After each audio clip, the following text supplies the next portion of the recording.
Friend welcome to my YouTube channel. आज हम BA final year वालों को सोशियोलॉजी थर्ड पढ़ाने जा रहे हैं। ये वीडियो बीए फाइनल ईयर वालों के लिए काफ़ी यूज़फुल हो सकता है। फ्रेंड अगर आपकी वीडियो पसंद आए तो आप लाइक कीजिए, कमेंट कीजिए, सब्सक्राइब कीजिए, जिससे हमारे नई वीडियो की नोटिफिकेशन आपको मिल सके। तो चलिए हम देखते हैं। तो फ्रेंड आज का हमारा टॉपिक है गुरिये के अनुसार जाति प्रथा की उत्पत्ति किस प्रकार से हुई है। तो जाति प्रथा की उत्पत्ति किस प्रकार से हुई हम उसके बारे में जानेंगे। फ्रेंड इसके पहले हमने जाति और उपजाति में क्या अंतर है उसके बारे में बताया हुआ है। उसका लिंक हमने इस वीडियो के डिस्क्रिप्शन बॉक्स और कमेंट बॉक्स में डाला हुआ है, आप जाके देख सकते हैं, क्योंकि बहुत इंपॉर्टेंट क्वेश्चन है। सारे क्वेश्चन ही इंपॉर्टेंट है, आप उसे देखिए और अच्छे से समझिए। आपको जो कोई भी डाउट हो आप हमें कमेंट ज़रूर करें, हम पूरी कोशिश करेंगे कि हम उसका आंसर आपको दे सकें। तो चलिए फ्रेंड हम देखते हैं जाति प्रथा की उत्पत्ति किस प्रकार से हुई है। तो हम आंसर देखते हैं। भारत में जाति प्रणाली का उदय। तो हम देखेंगे भारत में जाति प्रणाली का उदय किस प्रकार से हुआ है। जाति के उद्भव के संबंध में प्रो घुरिये ने यह मत प्रस्तुत किया है कि जाति प्रणाली इंडो आयरन संस्कृति के ब्राह्मणों का बच्चा है। जो इंडो आयरन एक संस्कृति है उसका संस्कृति के बच्चों ब्राह्मणों का वह बच्चा है, जिसका पालन पोषण यमुना के मैदान में हुआ। अब जिनका पालन पोषण यमुना के मैदान में हुआ, किसके बच्चों की? ब्राह्मणों के बच्चों की हुआ है। तो देखते हैं। और वहाँ से इसे देश के मशहूर, तो देखते हैं आगे, देश के दूसरे भागों में ले जाया गया। इसे देश के दूसरे भागों में ले जाया गया।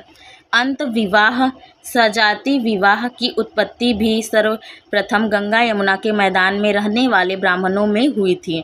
अंत विवाह सजाति विवाह जो भी है ये सब कहाँ हुआ था? गंगा यमुना के मैदान में हुआ था, ब्राह्मणों के द्वारा हुई थी। और वहीं से अंत विवाह की धारणा एवं जाति प्रथा के अन्य तत्व ब्राह्मणों के अनुयायी ने देश के अन्य दूसरे भागों में फैलाए हैं। वहीं से ये जो ब्राह्मण है वही लोग फैलाए हैं अंतविवाह को। प्रो घुरिये ने इस सिद्धांत को ब्राह्मणों की चातुर्युक्ति का सिद्धांत कहा है। तो फ्रेंड इसके आगे हम बताएंगे कि अंतविवाह किसे कहते हैं। तो चलिए देखते हैं। प्रो गोविंद सदाशिव घुरिये ने जाति को, देखिए इनका पूरा नाम है प्रो गोविंद सदाशिव घुरिये, ने जाति को पूर्णतः एक विशिष्ट भारतीय प्रघटना नहीं माना। उन्होंने विशिष्ट जाति प्रघटना नहीं माना है। उन्होंने जाति को एक परिस्थिति समूह मानते हुए यह कहा है कि, देखते हैं वो उन्होंने क्या कहा है, जन्म एवं परिस्थिति के आधार पर विभिन्नताएं विश्व के अन्य समाजों में भी देखने को मिलती हैं। मतलब जाति के हिसाब से विभिन्नताएं हमें समाज में देखने को मिलती हैं। उनका यह दृष्टिकोण जाति के उद्भव संबंधी उनके प्रजातीय सिद्धांत से मेल नहीं खाता।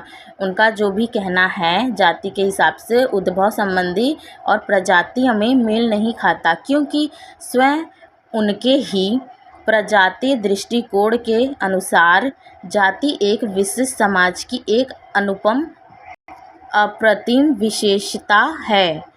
वो इसलिए नहीं मेल खाता क्योंकि उन्हीं का दृष्टिकोण कहता है कि प्रजाति के हिसाब से यह अनुपम अप्रतिम में विशेष है।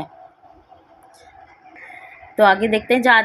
जाति के भविष्य संबंधी उनके विचार निराशावादी होने के अतिरिक्त अनेक विसंगतियों से मिश्रित है। अनेक विसंगतियों से भी इनका विचार जो है मिश्रित है। प्रो घुरिये के शब्दों में पारस्परिक व्यावसायिक विशिष्टीकरण तेजी से समाप्त होता जा रहा है। पारस्परिक व्यावसायिक जो है विशिष्टीकरण तेजी से समाप्त होता जा रहा है। सामाजिक व्यवहार के नियम अपेक्षाकृत उदार हो गए हैं। अतः यह कहा जा सकता है कि जाति प्रणाली की कुछ पुरातन विशेषताएं अब नहीं रही हैं। जो भी पुरातन विशेषताएं अब नहीं रही हैं, फिर भी यह प्रणाली पूर्ववत अपनी प्राण स्फूर्ति बनाए हुए है। उन्होंने यह भी स्वीकार किया कि जाति समाज भले ही अन्य बातों में कितना ही बदल गया हो, इसकी जाति के अंदर ही विवाह करने के अंतर्विवाह की प्राचीन विशेषता अब भी यथावत है तथा इसे बनाए हुए हैं। तो अब चलिए हम इसे समझते हैं। जाति वर्ण व्यवस्था की देन है, जो कि जैसा कि बताया इंडो आयरन जिस प्रकार से उदय है उसकी विशेषता अधिक महत्व है, तो इसी हिसाब से जाति है। अब जैसे जाति है तो जैसे पहले भगवान माने हैं, फिर उसके बाद भगवान के बाद ब्राह्मण माने हैं हम।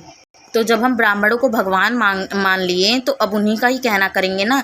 तो हमारे समाज में क्या है, जितनी भी बदल गई हो हमारा समाज, जो भी बदल गया हो, अंत विवाह का प्रचलन ख़त्म नहीं हुआ है। हमारी जाति में क्या है कि हम अपने ही, जैसे कि आप जिस कास्ट के हो आप उसी कास्ट के अंदर विवाह करिए, उस शादी कीजिए। उससे अगर दूसरे कास्ट में विवाह करते हैं तो ये जग हसाई, समाज में बदनामी, अनेक प्रकार की बातें समाज आपको सुनाने के लिए खड़ा होगा। जाति जैसे कि जो भी मनुष्य जिस जाति में जन्म लेता है उसका जन्म से ही उस जाति से संबंध जुड़ जाता है। वह उस जाति को छोड़ किसी और जाति में नहीं जा सकता, वह उसी जाति का रहेगा। घुरिये का मानना है कि हमारे समाज में जो भी जाति व्यवस्था को लेके परिवर्तन हुए हैं, लेकिन ये अंत विवाह का प्रचलन अभी तक ख़त्म नहीं हुआ है। आपको ज़्यादा से ज़्यादा यही देखने को मिलेगा कि लोग अंतर्विवाह ही करते हैं, क्योंकि उन्हें अपने समाज से डर होता है और वह अपने बच्चों को भी यही कहते हैं कि तुम ऐसा वैसा कुछ नहीं करना, हम जहाँ तुम्हारी शादी करेंगे तुम्हें वहीं करनी होगी और तुम दूसरे कास्ट में शादी या दूसरे जाति में शादी कर ही नहीं सकते हो। क्योंकि ब्राह्मण उन्हें इस बात को बताते हैं और ये ब्राह्मणों द्वारा ही निकाली गई है कि जाति आपकी जिस जाति है आप उसी जाति में विवाह करें।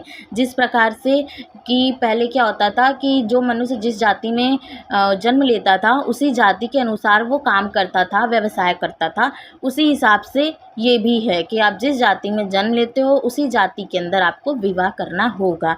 इन्होंने बताया हमारे समाज में अनेक सारे क्या क्या बदल गए हैं, क्या परिवर्तन आए हैं, समाज औद्योगिकरण किस प्रकार से इतना आगे बढ़ रहा है हमारा समाज, जाति पाति को नहीं मान रहा, छुआछूत को नहीं मान रहा, लेकिन आज भी हमारे समाज में अंत विवाह का प्रचलन ही है। ये अभी तक ख़त्म नहीं हुआ है और शायद ही ये कभी ख़त्म हो सके, क्योंकि लोग इसी को ज़्यादा महत्व देते हैं। जब तक समाज के मनुष्य इसे ज़्यादा, जिस चीज़ को आप ज़्यादा महत्व देंगे तो वही चीज़ें बढ़ेंगी, वो घट नहीं सकती हैं। आई होप फ्रेंड आपको ये वीडियो समझ में आ गई हो और पसंद भी आई हो कि ये क्या है, जाति किस प्रकार से जाति व्यवस्था की उत्पत्ति हुई और किसने उत्पत्ति की और उसका क्या कारण है और क्या नहीं कारण है और क्या अच्छा प्रभाव है, क्या बुरा प्रभाव है। हमने आपको इसमें सब कुछ बताया हुआ है, तो आप इसे काफ़ी अच्छे से एक्सप्लेन कर सकते हैं। अगर आपको क्वेश्चन पूछ ले कि जाति की उत्पत्ति किस प्रकार से हुई है, आप घुरिये का नाम ज़रूर डालिएगा और हेडिंग बाय हेडिंग ज़रूर लिखिए। जो भी आपको मेन लगे आप उसे ब्लैक पेन से लिखिए और उसे अंडरलाइन करें, जिससे कि आपके मार्क्स बहुत अच्छे आएँ। आई होप फ्रेंड आपकी वीडियो समझ में भी और पसंद भी आई हो। प्लीज़ लाइक, कमेंट और सब्सक्राइब, बेल आइकन को ज़रूर प्रेस करें, जिससे हमारे नए वीडियो की नोटिफिकेशन आपको मिल सके। Thank you for watching my video.